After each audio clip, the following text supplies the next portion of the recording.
ELA Masters, welcome back. Now it's your turn. Make sure that you are thinking about all that we read in the story.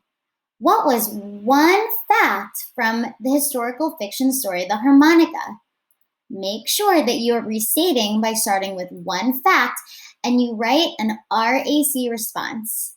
Friends, you will not be able to move on if you do not answer that question with RAC.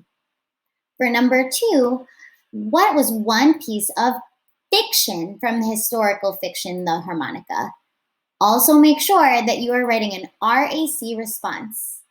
And if you need to, feel free to go back into our videos or the rest of the text to remind ourselves of what was fact and fiction. Finally, scholars, I want to know, how did reading the nonfiction text article yesterday, The Holocaust, help us to better understand the harmonica? When you give evidence, please be specific.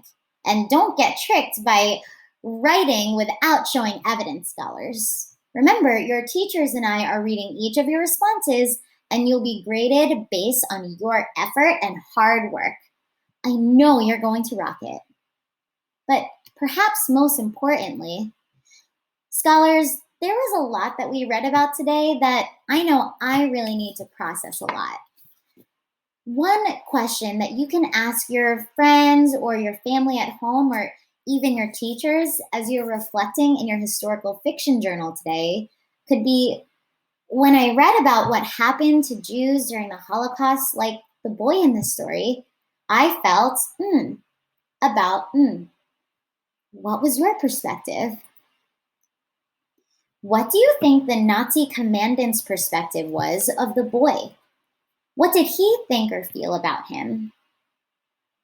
And finally, do you think that the boy survived? Why or why not? ELA Masters, thank you so much for reading this historical fiction story with me.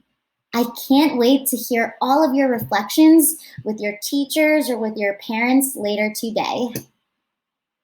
Have a great day, scholars!